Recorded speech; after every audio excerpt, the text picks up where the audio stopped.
കിച്ചും ഈ പറഞ്ഞ ഋതപ്പനൊക്കെ പിന്നെ എങ്ങനെ ജീവിക്കും?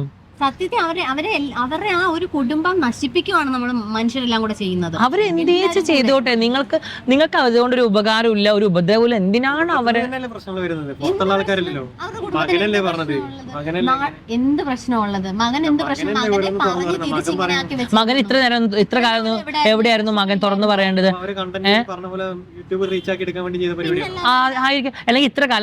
അല്ലെങ്കിൽ ഇത്ര കാലം എന്തുകൊണ്ട് അവൻ തുറന്നു പറഞ്ഞില്ല?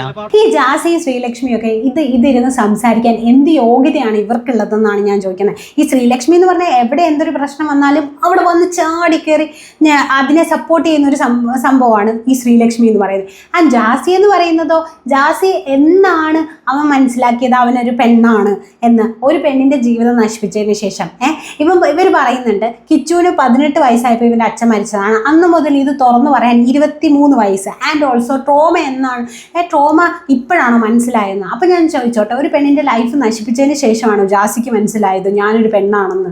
അപ്പോൾ ഒരു പെണ്ണിന്റെ ലൈഫിന് അവിടെ ഒരു വാല്യൂ ഇല്ലേ? അപ്പം എന്തായാലും അത്രയ്ക്കും വലിയ തെറ്റൊന്നും അല്ല ഇവിടെ കിച്ചു ചെയ്തത്. ആൻഡ് എനിക്കത് തെറ്റായിട്ടൊന്നും തോന്നുന്നില്ല. ഇവർ പല ആൾക്കാരും ഇവർ ട്രോമ അനുഭവിച്ചതാണ് എന്ന് പറഞ്ഞിട്ട് അത് എപ്പോഴാണ് ഇവർ വന്ന് തുറന്നു പറയുന്നത്? ഇവർ പറയുന്നുണ്ട് അന്നേ പറയണമായിരുന്നു എന്ന്. ഞാനൊരു കാര്യം ചോദിച്ചോട്ടെ, ആ ഒരു വീട്ടിൽ അവൻ്റെ അടുത്ത് ആരും സംസാരിക്കുകയോ സ്നേഹമോ കാര്യങ്ങളോ ഒന്നും ചെയ്യുന്നില്ലായിരുന്നു. അതുകൊണ്ടാണ് അവൻ ആ ഒരു ട്രോമ വന്നത്. എപ്പോഴും ഒരു റൂമിനകത്ത് തന്നെ ഇരുന്ന് ആരോട് സംസാരിക്കാതെ ഗെയിമും കളിച്ച് അങ്ങനെയാണ് അവൻ ആ ട്രോമ ഉണ്ടാവുന്നത്. ആകെപ്പാടെ ഉണ്ടായിരുന്നു. അച്ഛനും കൂടെ മരിച്ചു കഴിഞ്ഞപ്പോൾ അവൻ ഇത് ഓപ്പണായിട്ട് പറഞ്ഞു കഴിഞ്ഞാൽ എങ്ങനെയാവും? എത്ര വയസ്സുണ്ടെങ്കിൽ പോലും എങ്ങനെയാവും? വേറെ വീട്ടിൽ കയറി കിടക്കാൻ ഒരു വീടില്ല, ഇവരുടെ കൂടെ നിൽക്കണ്ടേ? എന്തൊരു അവസ്ഥയാണ് ശരിക്കും പറഞ്ഞാൽ. അത് ആലോചിക്കുമ്പോൾ തന്നെ എനിക്കിങ്ങനെ ആലോചിക്കാൻ പറ്റാത്തൊരവസ്ഥയാണ്. പിന്നെ ഇവരൊക്കെ പറയുന്നുണ്ട് ഋതപ്പനും കിച്ചുവിനും ഒക്കെ ജീവിക്കാൻ പറ്റത്തില്ലായിരുന്നു, രേണു സുധി ഇങ്ങനെ പോയില്ലായിരുന്നു. ആ ഒരു സമയം സുധി മരിച്ച ആ ഒരു സമയം എത്ര ആൾക്കാർ ഇവരെ സപ്പോർട്ട് ചെയ്തു. ഒരു വീട് തന്നെ കൊടുത്തു, സ്ഥലം കൊടുത്തു. അതുപോലെ തന്നെ ഒരുപാട് പേര് പൈസ കൊടുക്കുകയും ഒരുപാട് പേര് ഇവരെ സപ്പോർട്ട് ചെയ്തിട്ടുണ്ട്. അല്ലാതെ രേണു ഏത് സമയത്ത് അതായത് സുധി മരിച്ചതിന് ശേഷം 1 വർഷം എങ്ങാണ്ട് കഴിഞ്ഞിട്ടാണ് ആൽബത്തിലൊക്കെ അഭിനയിക്കാൻ പോയതും മറ്റു കാര്യങ്ങളും ഒക്കെ ചെയ്തത്. അതുവരെ ഇവരെ മറ്റുള്ളവർ സഹായിക്കുമായിരുന്നു. അല്ലാതെ രേണു പണിക്ക് പോയിട്ടല്ല ഇവരെ കാര്യങ്ങളൊക്കെ നോക്കിയത്. എന്നെ എപ്പോഴും പറയുന്നുണ്ട് രേണു പറയുന്നുണ്ട് രേണുവിൻ്റെ കുടുംബത്തിനെ നോക്കണം എന്നുള്ളത്. രേണുവിൻ്റെ ചേച്ചിയുണ്ട്, ചേച്ചിൻ്റെ ഹസ്ബൻഡ് ഉണ്ട്, അവരൊക്കെ ഇല്ലേ, അവർ പണിക്ക് പോകുന്നില്ലേ? അപ്പോൾ അവരും നോക്കുന്നില്ലേ? അവർക്ക് നോക്കിക്കൂടെ? ആൻഡ് കിച്ചുവിൻ്റെ ഫുൾ കാര്യങ്ങളും ഇപ്പം ഫ്ലവേഴ്സാണ് നോക്കുന്നത്, അത് നമുക്കറിയാം. ആൻഡ് ഓൾസോ ഇപ്പോൾ കിച്ചു നിൽക്കുന്നത് കൊല്ലത്താണ്. അവിടെയാണ് പൈസ കൊടുക്കുന്നുണ്ട്. ഒബ്വിയസ്ലി അത് ഞാൻ സമ്മതിക്കുന്നു, നമ്മൾ വീഡിയോസിലൊക്കെ കണ്ടാണ്. അതുപോലെ തന്നെ കിച്ചു ഓൾറെഡി പറഞ്ഞാണ് അവർ തമ്മിലുള്ള ഒരു റിലേഷൻഷിപ്പ് എന്ന് പറഞ്ഞാൽ പൈസയുടെ ഒരു റിലേഷൻഷിപ്പ് ആണെന്നുള്ള കാര്യം പറഞ്ഞു. പിന്നെ ഇവർ പറയുന്നുണ്ട് കിച്ചു എന്തുകൊണ്ട് ആ ഒരു സമയത്ത് തുറന്നു പറയുന്നില്ല, ഇപ്പം തുറന്നു പറഞ്ഞാൽ റീച്ചിന് വേണ്ടി. ആക്ച്വലി ഇവരാണ് റീച്ചിന് വേണ്ടി. ഈ ശ്രീലക്ഷ്മി എന്ന് പറയുന്ന പുള്ളിക്കാരിയാണ് എന്ത് കാര്യത്തിനും വന്ന് ഇടപെടുന്നതെന്ന് പറഞ്ഞാൽ ഫുൾ ഓഫ് റീച്ചിന് വേണ്ടിയിട്ടാണ്. ഇവർ ചെയ്യുന്ന കാര്യം മറ്റൊരാളുടെ തലയിൽ വെക്കുന്ന പോലെയാണ് എനിക്ക് ഫീൽ ചെയ്യുന്നത്. കാരണം കിച്ചു ഒരു വീഡിയോ, അതായത് ഋതപ്പനെ കാണാൻ വരുന്നൊരു വീഡിയോ ഇട്ട് കഴിഞ്ഞാൽ തന്നെ 1 ലക്ഷം 2 ലക്ഷമാണ്.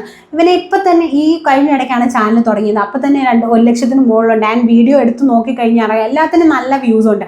അല്ലാതെ റീച്ചിന് വേണ്ടിയിട്ട് അവൻ ഈ ഒരു കണ്ടന്റ് ഇട്ട് കൊടുക്കണമെന്നൊന്നുമില്ല. ഇവിടെ റീച്ചിന് വേണ്ടിയിട്ട് സുധിചേട്ടനെ യൂസ് ചെയ്തുകൊണ്ടിരുന്ന ഒരു വ്യക്തി എന്ന് പറഞ്ഞാൽ രേണു തന്നെയാണ്. റീച്ചിന് വേണ്ടിയിട്ട് സോഷ്യൽ മീഡിയയിൽ ഓരോ കണ്ടന്റ് കൊണ്ടുവന്നതും രേണു തന്നെയാണ്, അല്ലാതെ കിച്ചു ഒന്നുമല്ല. ഫോർ എക്സാമ്പിൾ എന്ന് പറഞ്ഞാൽ ഈ ഒരു വലിയ പ്രശ്നം ഉണ്ടാകുന്നതിന് മുന്നേ തന്നെ ഹനാൻ നേരത്തെ പറഞ്ഞൊരു സാധനം, അബോഷൻ്റെ കാര്യം, ഈ കഴിഞ്ഞ ഇടയ്ക്ക് തന്നെ വീണ്ടും അത് കുത്തിപ്പൊക്കി വീണ്ടും അത് എവിടെയോ ഇട്ടു എന്ന് പറഞ്ഞ് ഓരോ കാര്യങ്ങളും വട തൊള അതിൻ്റെ കാര്യമൊക്കെ കൊണ്ടുവന്ന ആരാണ്? രേണുവാണ് റീച്ചിന് വേണ്ടിയിട്ട്. എപ്പോഴും സുധിച്ചേട്ടൻ 2 മക്കളെ കാണാനില്ല എന്നൊക്കെ പറഞ്ഞുകൊണ്ടിരിക്കുന്നത്. ആൻഡ് ഓൾസോ ഇവർ പറയുന്ന വേറൊരു സ്റ്റേറ്റ്മെൻ്റ് ഉണ്ട്, ഋതപ്പനോട് കിച്ചുവിന് സ്നേഹമില്ല എന്നുള്ളത്. അത് ഏറ്റവും കൂടുതലായിട്ട് നമുക്ക് മനസ്സിലാവുന്ന ഒരു കാര്യമുണ്ട്. കിച്ചു പറയുന്ന ഒരു കാര്യമുണ്ട്, അച്ഛൻ മരിച്ചിട്ട് ഞാൻ മരിച്ചു എന്ന് പറയുമ്പോൾ ഞാൻ പെട്ടെന്ന് ആലോചിക്കുന്നത് ഞാൻ ഋതപ്പനെ എങ്ങനെ നോക്കും എന്നുള്ളതാണ്. അവന് സ്നേഹമുള്ളത് കൊണ്ട് തന്നെയാണ് അവനെ ചിന്തിക്കുന്നത്. ആൻഡ് ഓൾസോ ഋതപ്പൻ്റെ ബർത്ത്ഡേ വന്നപ്പോൾ നമ്മളൊക്കെ വിചാരിച്ചു, നമ്മളൊക്കെ കുറേ പേര് നോക്കിയിരുന്നു രേണു അതിനെക്കുറിച്ച് പറയുമോ ചെയ്യുമോ എന്നൊക്കെ. പക്ഷേ രേണു അന്ന് ഫുൾ ഷെയർ ചെയ്തത് ആൽബത്തിൻ്റെ പ്രൊമോഷനും ആൽബത്തിൻ്റെ പോസ്റ്റേഴ്സും കാര്യങ്ങളും ഒക്കെയാണ്. പക്ഷേ കിച്ചു ആണെങ്കിൽ ഒരു വ്ളോഗിനെങ്കിൽ പോലും അവിടെ വന്ന് ഋതപ്പന് കേക്ക് വാങ്ങിച്ചു കൊടുത്ത് ഋതപ്പനെ ഹാപ്പി ആക്കുന്ന വീഡിയോസ് ഉണ്ട്. ആൻഡ് ഓൾസോ അവിടെ വന്ന് ഋതപ്പനെ ഇടയ്ക്കിടയ്ക്ക് അവൻ കാണുന്ന കുറേ വീഡിയോസൊക്കെ ഷെയർ ചെയ്യുന്നുണ്ട്. അതാണ്. പിന്നെ ഒരു കാര്യമുണ്ട്, ഇവർ ചോദിക്കുന്നുണ്ട് അന്നൊരു സമയത്ത് ഇവന് പണിക്ക് പോയിക്കൂടെ എന്ന് ചില വലിയ മനുഷ്യരൊക്കെ ചോദിക്കുന്നുണ്ട്. ഇവർക്ക് പണിക്ക് പോകേണ്ട ആവശ്യമൊന്നും ഇല്ലായിരുന്നു. കാരണം സുധിച്ചേട്ടൻ മരിച്ച സമയത്ത് ഒരുപാട് പേര് ഇവരെ സഹായിക്കുന്നുണ്ടായിരുന്നു. ആ ഒരു സമയത്ത് ഇവന് ഊബർ ഓടേണ്ട ആവശ്യമോ അല്ലെങ്കിൽ ഊബർ ഓടിയിട്ട് ഫാമിലി നോക്കേണ്ട ആവശ്യവും കാര്യങ്ങളൊന്നും ഇല്ല. അവൻ്റെ അച്ഛൻ്റെ പേരിൽ തന്നെ അവന് പൈസ കിട്ടുന്നു, അവനെ സഹായിക്കുന്നു, സപ്പോർട്ട് ചെയ്യുന്നു ഒക്കെ ഉണ്ടായിരുന്നു. പിന്നെ ഇപ്പോൾ ഇവൻ ഓപ്പണായിട്ട് ഈ ഒരു കാര്യം പറയാനായിട്ട് നമ്മൾക്ക് നമ്മുടെ ലൈഫിൽ നമ്മൾ കുറേ സംഭവങ്ങൾ അനുഭവിച്ച് കുറേ കാലങ്ങൾ കഴിയുമ്പോഴായിരിക്കും നമുക്കത് ഓപ്പണായിട്ട് പറയാൻ പോലും പറ്റുന്നത്. ആൻഡ് അവൻ അനുഭവിച്ച ആ ഒരു സാധനമാണ് പറയുന്നത്. അല്ലാതെ അവിടെ അവൻ്റെ അമ്മേനെ കുറിച്ച് അവന് പറയാനാണെങ്കിൽ കൂടുതലും പറയായിരുന്നു. പക്ഷേ നമുക്ക് ആ ഒരു വീഡിയോ കണ്ടാൽ അറിയാം, പകുതി മിഴുങ്ങിയാണ് സംസാരിച്ചുകൊണ്ടിരിക്കുന്നത്. ആൻഡ് അവന് സംസാരിക്കാൻ അറിയത്തില്ല എന്ന് പറയുന്നത് വളരെ ക്ലിയർ ആയിട്ട് നമുക്ക് ആ ഒരു വീഡിയോയിൽ കണ്ട് തന്നെ നമുക്കറിയാം. അവൻ എപ്പോഴും പറയുന്നുണ്ടായിരുന്നു, പല വീഡിയോസ് ചെയ്യുമ്പോൾ അവൻ്റെ ഫ്രണ്ട്സിനെ അടുത്തിരുത്തുന്നത് എന്തിനാന്ന് വെച്ച് കഴിഞ്ഞാൽ അവന് കൂടുതലായിട്ട് സംസാരിക്കാൻ അറിയാത്തത് കൊണ്ടാണ് അവൻ്റെ ഫ്രണ്ട്സിനെ കൊണ്ട് സംസാരിപ്പിക്കുന്നത് എന്നുള്ള കാര്യം. അത് ഈ ഒരു വീഡിയോ കണ്ടപ്പോൾ നമുക്ക് ശരിക്കും മനസ്സിലായി. അവനെ അറിയില്ല എവിടെയാണ് നിർത്തിയത്, എവിടെയാണ് തുറങ്ങണ്ടേ, അങ്ങനത്തെ ഒരു അവസ്ഥയിലാണ് അവൻ സംസാരിക്കുന്നത്. ആൻഡ് അങ്ങനെ കുറേ പേരുണ്ട്, ഇൻട്രോവേർട്ട് ആയിട്ടുള്ള ആൾക്കാരുണ്ട്. നമുക്ക് ചിലപ്പോൾ ആ ഊന്നൊക്കെ മാത്രമേ സംസാരിക്കാൻ അറിയത്തുള്ളൂ. ഈവൻ ഞാനാണെങ്കിൽ പോലും അങ്ങനെയൊക്കെ ആയിരുന്നു. അപ്പം ഞാനാണെങ്കിൽ പോലും ഞാൻ ഒറ്റ മോളാണ്. അപ്പോൾ അച്ഛനും അമ്മയും പോകുമ്പോൾ അപ്പോൾ ഞാൻ ഒറ്റയ്ക്ക് ഇരുന്ന് എനിക്ക് മറ്റുള്ളവരെ കാണുമ്പോൾ ഭയങ്കര പേടിയോ വിറയലോ അങ്ങനെയൊക്കെ ആയിരുന്നു. അപ്പോൾ ആ ഒരു ട്രോമ എന്ന് പറയുന്നത് അത് ട്രോമയാണെന്ന് പോലും മനസ്സിലാക്കാൻ എനിക്ക് വർഷങ്ങൾ കഴിഞ്ഞിട്ടാണ് എനിക്ക് പറ്റിയത്. അപ്പോൾ ആ ഒരു സിറ്റുവേഷൻ തന്നെയാണ്. ഒരു വീട്ടിൽ മറ്റുള്ള ആരും മിണ്ടാതെ ഒരു വീട്ടിൽ നമുക്കുള്ള ആകെപ്പാടെ ഒരു അച്ഛനുണ്ട്, അതും നഷ്ടപ്പെട്ട ഒരു അവസ്ഥയിലിരിക്കുന്ന അവൻ്റെ ഒരു അവസ്ഥ. ഇപ്പോൾ ഡ്രഗ് ഉപയോഗിച്ചു, അതുപയോഗിച്ചു എന്നൊക്കെ പറഞ്ഞു. പിന്നെ ഇവർ പറയുന്ന ഒരു കാര്യമുണ്ട്, ആ ഒരു അടിത്തറ ഉണ്ടല്ലോ, അതുകൊണ്ട് ഇത് കണ്ടിന്യൂ ചെയ്തു പോകാന്നുള്ളത്. അപ്പോൾ ഞാനൊരു കാര്യം ചോദിച്ചോട്ടെ, നമ്മൾ പണ്ടൊക്കെ പറയുന്നൊരു കാര്യമായിരുന്നു, കൃഷിക്കാരൻ്റെ മക്കൾ കൃഷിക്കാരൻ, ഡോക്ടേഴ്സിൻ്റെ മക്കൾ ഡോക്ടേഴ്സ്. അതൊക്കെ പണ്ടത്തെ ഇതാണ്. ആക്ച്വലി ഇപ്പോൾ ഒരു അച്ഛനില്ലാതെ ഒരു മോൻ വളർന്നു കഴിഞ്ഞ് കഴിഞ്ഞാൽ അവന് മനസ്സിലാവും അവൻ്റെ അമ്മ എന്തൊക്കെ കഷ്ടപ്പെട്ടാണ് അച്ഛനില്ലാതെ വളർത്തിയെന്നുള്ളത് മനസ്സിലാവും. ഇനി അത് മനസ്സിലാവാത്ത ഒരു 10% ഈ ജാസിയെ പോലെയുള്ള കുറേ ആൾക്കാരൊക്കെ കാണും, 10% ആൾക്കാർ.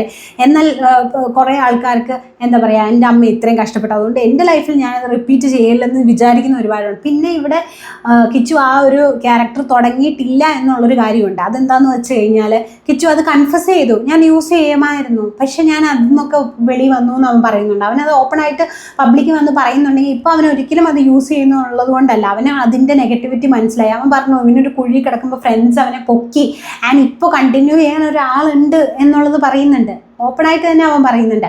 പിന്നെ ഇവൻ അപ്പോൾ കാര്യം പറയാൻ കുറേ ആൾക്കാരുണ്ടായിരുന്നു, കിച്ചു ഒന്ന് വാ തുറന്നൂടെ. തുറന്നു കഴിഞ്ഞപ്പോൾ എന്തിനു തുറന്നു?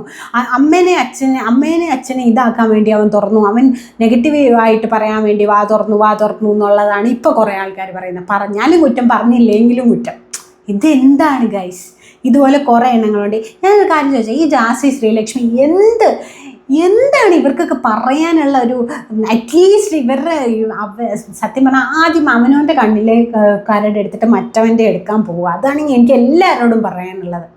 അല്ലാതെ ചുമ്മാ ഇങ്ങനെ വെറുതെ കടന്ന് കാര്യം അറിയാതെ കുറ്റം പറഞ്ഞ് ഞാനൊരു കാര്യം ചോദിച്ചോട്ടെ, ഈ രേണു എന്ന് പറയുന്നത് ശരിക്കും ഒരു നല്ല അമ്മയായിരുന്നു എങ്കിൽ കിച്ചുനെ വിളിച്ചിട്ട് എടാ ഞാൻ നിന്നെ അങ്ങനെയൊന്നും കരുതിയില്ലേ, നിനക്ക് അങ്ങനെ ഫീൽ ചെയ്തോ, എന്താണ് മോനെ പ്രശ്നം എന്നുള്ളത് ഡീറ്റെയിൽഡ് ആയിട്ട് ചോദിച്ചിട്ട് അവർ തമ്മിൽ ആ ഒരു പ്രശ്നം സോൾവ് ചെയ്തിട്ട് രണ്ടുപേരും കൂടെ വന്നൊരു വീഡിയോ ചെയ്താൽ തീർന്നു, പ്രശ്നം അവിടെ ഫിനിഷ് ചെയ്തു. ഇതെങ്ങനെയാണ്? ഇത് കണ്ണുനീര് വരാത്ത കണ്ണുനീരിൽ കണ്ണിങ്ങനെ കടിച്ചു പൊട്ടിച്ച് അവിടെ കരഞ്ഞ്, അടുത്തത് മറ്റേ സബ്സ്ക്രിപ്ഷൻ്റെ വീഡിയോ, അടുത്തത് മറ്റേ ഡാൻസ്, വീണ്ടും ആരെങ്കിലും മറ്റേ ഫിറോസിനെ തെറി വിളിക്കുന്നു, പിന്നെ ഷഫീനെ താത്തനെ തെറി വിളിക്കുന്നു, അങ്ങനെ പല ആൾക്കാരെ തെറി വിളിക്കുന്നു. ആൻഡ് കിച്ചുവിനെതിരെ ആരെങ്കിലും പറഞ്ഞ ആ ഒരു വീഡിയോ ഷെയർ ചെയ്യുന്നു. കിച്ചുവിനെതിരെ പുള്ളിക്കാരി ഡയറക്റ്റ്ലി ഒന്നും പറയുന്നില്ല, ആ വീഡിയോ എടുത്ത് ഷെയർ ചെയ്യുന്നു. പിന്നെ ഒരു അമ്മ മോൻ ബന്ധം എന്ന് പറയുന്ന ഒരു പൈസയുടെ ബന്ധം മാത്രമല്ല. നമ്മൾ ഒരു റിയൽ ആയിട്ടുള്ള ഒരു അമ്മയാണെങ്കിൽ ഒരു മോൻ വന്നിങ്ങനെ കുറേ പൈസ ചോദിക്കുമ്പം, അല്ലെങ്കിൽ എപ്പോഴും പൈസ എന്തിനാടാ എന്നെങ്കിലും ചോദിച്ചിട്ടേ ഒരു റിയൽ ആയിട്ടുള്ള ഒരു അമ്മ കൊടുക്കുകയുള്ളൂ, ഉറപ്പായിട്ടും അവന് കൊടുക്കുകയുള്ളൂ. വേറെ ഒരു ബന്ധവുമില്ല. അത് അവന് എന്താ പറയുന്നുണ്ട്, ആരെങ്കിലും കാണുമ്പോൾ വിളിച്ചിട്ട് ഇങ്ങനെ കാണിക്കുന്നു, എന്തൊക്കെ ഡയലോഗായിരുന്നു. ഞാൻ കിച്ചുവിനെ ഇപ്പം വിളിച്ചതേ ഉള്ളൂ, കിച്ചു മോനെ എന്നുള്ള രീതികളൊക്കെ നമ്മൾ കണ്ടതാണ്. അപ്പം ഫുൾ ഓഫ് നാടകമാണ്. ഇപ്പം കുറേ സപ്പോർട്ട് ചെയ്യുന്ന കുറേ ആൾക്കാർ ഇങ്ങനെ വന്ന് സപ്പോർട്ട് ചെയ്യുന്നു, എന്ത് കണ്ടിട്ടാന്ന് എനിക്കറിയത്തില്ല. അത് പിന്നെ സോഷ്യൽ മീഡിയയുടെ ഒരു ഇതാണ് കേട്ടോ. ഒരു സംഭവം വരുമ്പം ആദ്യം എല്ലാവരും ഇതിനെ അങ്ങ് എതിർക്കും, പിന്നെ കുറച്ച് കഴിയുമ്പോൾ ഇതങ്ങ് സപ്പോർട്ട് ചെയ്യും. എൻ്റെ ഇവരിവിടെ പറയുന്നുണ്ട് രേണുസുതി മരിക്കും, അല്ലെങ്കിൽ നാളെ അത് ചെയ്യുമ്പോൾ നല്ലതാണെന്നൊക്കെ പറയും എന്നുള്ളത്. രേണുസുതിക്ക് മരിക്കേണ്ട കാര്യം എന്താണ്? ഈ പ്രശ്നങ്ങളെല്ലാം പുള്ളിക്കാരി തന്നെയാണ് വരുത്തി വെച്ചത്, അല്ലാതെ വേറെ ആരും വരുത്തി വെച്ചതല്ല. മരിച്ചാലും ആരും ഒന്നും പറയാൻ പോകുന്നില്ല. ആൻഡ് ഓഫ് കോഴ്സ് ഇവർ മരിക്കത്തൊന്നുമില്ല, അതെനിക്ക് ഉറപ്പായിട്ടുള്ളൊരു കാര്യമാണ്. അവർക്ക് കുറേ പൈസ, പിന്നെ കുറേ ഇങ്ങനെ ഒരുങ്ങണം, കുറേ ഡാൻസ് കളിക്കണം, അങ്ങനെയൊക്കെ ചിന്തിക്കുന്ന ഒരു വ്യക്തിയായിട്ടേ എനിക്ക് തോന്നിയിട്ടുള്ളൂ. അങ്ങനത്തെ ഒരു ക്യാരക്ടറായിട്ടാണ് എനിക്ക് കൂടുതലും തോന്നിയിട്ടുള്ളത്. പിന്നെ ഋതപ്പനെ ഇഷ്ടമില്ല, ഋതപ്പനെ കിച്ചുവിനെ ഇഷ്ടമില്ല. ഞാൻ കാര്യം ചോദിച്ചോട്ടെ, അവൻ്റെ അച്ഛൻ മരിച്ചിട്ട് അവൻ കേട്ടപ്പോൾ തന്നെ അവൻ ഫസ്റ്റ് ഓഫ് ഓൾ ചിന്തിക്കുന്നത് എന്താണെന്നറിയാമോ? ഋതപ്പൻ്റെ കാര്യമാണ് ചിന്തിക്കുന്നതെന്ന് അവൻ പറയുന്നുണ്ട് ആ ഒരു വീഡിയോയിൽ. ഋതപ്പനെ ഞാൻ എങ്ങനെ നോക്കുന്നുള്ള. ആൻഡ് ഋതപ്പൻ്റെ ബർത്ത്ഡേ വന്നപ്പോൾ ഈ രേണുസുതി ആണെങ്കിലും കൂടുതൽ ആൽബത്തിൻ്റെ ഫോട്ടോസും കാര്യങ്ങളും ഒക്കെയാണ് ഷെയർ ചെയ്തത്. കിച്ചു ആണെങ്കിൽ ഋതപ്പൻ്റെ അടുത്ത് വന്ന് കേക്ക് മുറിക്കും, പല ടൈം ആയിട്ട് ഋതപ്പനെ ഈവൻ വീഡിയോ കാണിക്കാനാണെങ്കിൽ പോലും ഋതപ്പനെ കാണാൻ വരുന്ന വീഡിയോസും കാര്യങ്ങളും ഒക്കെ ഉണ്ട്. റീച്ചിന് വേണ്ടി ഇവൻ എന്തിന് ചെയ്തു എന്ന് നിങ്ങൾ വീണ്ടും പറയുമ്പോഴാണ് എനിക്ക് മനസ്സിലാവാത്തത്. അല്ലെങ്കിൽ തന്നെ അവൻ്റെ വീഡിയോസിന് നല്ല റീച്ചുണ്ട്. അവന് ഇത്രയും നാൾ കൊണ്ട് തന്നെ 1 ലക്ഷം 2 ലക്ഷം ഒക്കെ. ഞാൻ ഒരു കാര്യം ഞാൻ ചോദിച്ചോട്ടെ, ഇവർ പറഞ്ഞു രേണുസുതി ജോലിക്ക് പോയെങ്കിൽ മാത്രമേ കിച്ചുവിനും അതുപോലെ തന്നെ രേണുസുതി എന്നോട്ടാണ് വർക്കിന് ഇറങ്ങി തുടങ്ങിയത്. സുതി മരിച്ചതിന് ശേഷം ഒരു 1 ഇയർ കഴിഞ്ഞിട്ടാണ് വർക്കിന് ഇറങ്ങി തുടങ്ങിയത്. അതുവരെ ഓരോരുത്തരും സഹായിച്ചും വീടും വെച്ച് കൊടുത്തു, സ്ഥലവും വാങ്ങിച്ചു കൊടുത്തു, എല്ലാം. ആൻഡ് കിച്ചുവിൻ്റെ കാര്യം എന്ന് പറയുന്നത് ഫ്ലവേഴ്സാണ് ഫുള്ള് നോക്കുന്നത്. പിന്നെ ഋതപ്പൻ്റെ ഒരു കാര്യം മാത്രമേ ഉള്ളൂ. അപ്പം അത് ഇവർക്കൊരു യൂട്യൂബ് ചാനൽ തുടങ്ങാമായിരുന്നല്ലോ. യൂട്യൂബ് ചാനൽ ഇവർക്ക് എല്ലാവരുടെയും കൂടെ ഫാമിലി, ഇവർ 3 പേരും കൂടെ ഉള്ള ഒരു യൂട്യൂബ് ചാനൽ തുടങ്ങാം. ആ ഒരു യൂട്യൂബ് ചാനലിൽ നിന്ന് വരുമാനം ഉണ്ടാക്കിക്കൂടെ? ഫോർ എക്സാമ്പിൾ ഞാൻ പറയുവാണെങ്കിൽ നമ്മുടെ സുതിമോൾ എന്ന് പറയുന്ന ഒരു യൂട്യൂബ് ചാനലുള്ള ഒരു ആളുണ്ട്. അപ്പോൾ അവർക്കെന്ന് പറഞ്ഞാൽ ഭയങ്കര ഇവരെക്കാളും പരിതാപകരമായിട്ടുള്ളൊരു സിറ്റുവേഷനിൽ നിന്ന് വന്നാണ് അവർ. ഒരു ചിരി ബമ്പർ ചിരി എന്ന് പറഞ്ഞൊരു പ്രോഗ്രാമിലേക്ക് വന്നു, എല്ലാവരും കണ്ടു, ദെൻ യൂട്യൂബ് ചാനൽ തുടങ്ങി. ആ യൂട്യൂബ് ചാനൽ തുടങ്ങിയപ്പോൾ ഒത്തിരി പേര് സപ്പോർട്ട് ചെയ്തു. ഇപ്പോൾ വേണ്ട വീട് വെക്കാൻ പോകുന്നു. അതിനേക്കാൾ കൂടുതൽ സപ്പോർട്ട് ഇവർക്ക് കിട്ടിയേനെ ഉറപ്പായിട്ടും. രേണുസുതി എന്ന് പറയുമ്പം അത്ര ഒന്നുമില്ലാതായിപ്പോലെ അങ്ങനെ ഒരു സഹതാപം എല്ലാവർക്കും ഉണ്ട്. രേണുസുതി എന്ന് പറയുന്നൊരു വ്യക്തി ഇങ്ങനെ നിൽക്കുന്നുണ്ടെങ്കിലും സുതി എന്ന് പറയുന്നൊരു ആളുടെ ഒരു ഇതുകൊണ്ട് തന്നെയാണ്. അല്ലാതെ ആ കുട്ടി ഇങ്ങനെ വന്ന് ഇപ്പോൾ പറയുമ്പം, അവരുടെ ലൈഫ് സ്റ്റോറി പറയുമ്പം, അല്ലെങ്കിൽ അവൻ്റെ വിഷമങ്ങൾ പറയുമ്പം അതിനെ ഇങ്ങനെ ഒരു നിലവാരമില്ലാതെ കാണുമ്പോൾ ഭയങ്കര ഒരു ബുദ്ധിമുട്ടുണ്ട്. അത് ഈ പറയുന്നവർക്ക് എന്ത് യോഗ്യതയാണുള്ളതെന്നാണ് ഞാൻ ചോദിക്കുന്നത്.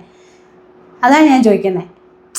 രേണു അറ്റ്ലീസ്റ്റ് ഇനിയെങ്കിലും സ്വന്തം മോനോട് പോയി സ്വന്തം മോനെന്ന് പറയുന്നുണ്ടല്ലോ, ആണെന്ന് തോന്നുന്നുണ്ടെങ്കിൽ അറ്റ്ലീസ്റ്റ് അവനോട് പോയി സംസാരിച്ചാൽ എന്താ ഇഷ്യൂ, അല്ലെങ്കിൽ അങ്ങനെയൊക്കെ വിഷമമായോ എന്ന് ചോദിച്ചിട്ട് നിങ്ങൾ ഒരുമിച്ച് നിൽക്കാൻ തുടങ്ങുമോ? ഒരുമിച്ച് നിന്നിട്ട് നിങ്ങൾ വായോ. അല്ലാതെ ചുമ്മാ ഈ സോഷ്യൽ മീഡിയയിലിട്ട് അവരങ്ങനെ പറഞ്ഞു ഇങ്ങനെ പറഞ്ഞു എന്ന് പറഞ്ഞ് കരച്ചിൽ. മേ ബി ഇറ്റ്സ് ഓൾസോ കണ്ടൻറ്റാണ് അല്ലേ? രേണുസുതിനെ ഇത്രയും ആൾക്കാർ വന്ന് പറയാനുള്ളൊരു റീസൺ ഞാൻ നേരത്തെ നമ്മുടെ ഒരു വീഡിയോയിൽ പറഞ്ഞിട്ടുണ്ടായിരുന്നു. അതായത് രേണുസുതി എന്ന് പറയുന്ന ഒരാൾ രേണുസുതിയുടെ ചാനലിൽ കൂടെ മാത്രമല്ല ഓരോ കാര്യങ്ങൾ പങ്കുവെക്കുന്നത്, പല സോഷ്യൽ മീഡിയസിലൂടെയാണ് പങ്കുവെച്ചുകൊണ്ടിരിക്കുന്നത്. അതുകൊണ്ടാണ് രേണുസുതി, അതായത് നമ്മൾ എത്ര നോട്ട് ഇൻട്രസ്റ്റഡ് അടിച്ചാലും പല ചാനലിലൂടെയും ഇവരുടെ കണ്ടന്റ് വന്നുകൊണ്ടിരിക്കുകയാണ്. അതുകൊണ്ടാണ് ഇവരെ എടുത്ത് ഇത്രയും വിമർശിക്കുന്നത്. അതിൻ്റെ ഓൾസോ വിമർശിക്കാനുള്ള കണ്ടന്റ് ഓരോ ദിവസം ഇവർ നോക്കി ഇട്ട് തരുന്നുണ്ട്. ഓരോന്ന് കഴിയുമ്പോൾ ഓരോന്നായിട്ട് ഇങ്ങനെ കൊണ്ടുവരുന്നുണ്ട്. അതുകൊണ്ടാണ് ഇവരെ ഇതാക്കുന്നത്. പിന്നെ ഇവർ മരിക്കുമെന്ന് പറഞ്ഞത് വീണ്ടും ഞാൻ എടുത്ത് പറയുന്നു, മരിക്കാനൊന്നും പോകുന്നില്ല. ഇവർക്ക് ഒരുങ്ങി ഇങ്ങനെ എപ്പോഴും ഇങ്ങനെ ഷൂട്ടൊക്കെ ചെയ്ത് ഇങ്ങനെ ഒരുങ്ങി അടിച്ചു പൊളിച്ചിങ്ങനെ നടന്നാൽ മതി. അപ്പം എന്തായാലും നിങ്ങളെക്കുറിച്ച് ചിന്തിക്കൂ. ഇങ്ങനെയൊക്കെ പറയുന്നതിന് മുന്നേ നിങ്ങൾക്ക് പറയാനുള്ള യോഗ്യതയുണ്ടോ എന്ന് ചിന്തിച്ചതിന് ശേഷം ഇതിനെതിരെ സംസാരിക്കൂ എന്നാണ് എനിക്ക് പറയാനുള്ളത്. അല്ലാതെ ആ പയ്യൻ അനുഭവിച്ച കാര്യങ്ങളൊക്കെ ഷെയർ ചെയ്യുമ്പോൾ ചുമ്മാ റീച്ചിന് വേണ്ടിയാണെന്നൊന്ന് പറഞ്ഞ് ഇതാക്കാതെ. ശ്രീലക്ഷ്മി, നിങ്ങൾ ചിലപ്പോൾ റീച്ചിന് വേണ്ടിയായിരിക്കാം, പക്ഷേ അവൻ അങ്ങനെയല്ല എന്നുള്ളതാണ് എനിക്ക് പറയാനുള്ളത്. സോ എന്തായാലും അടുത്തൊരു വീഡിയോ ആയിട്ട് ഞാൻ വരാം. അതൊരിക്കും it's me Chanchal signing off. By.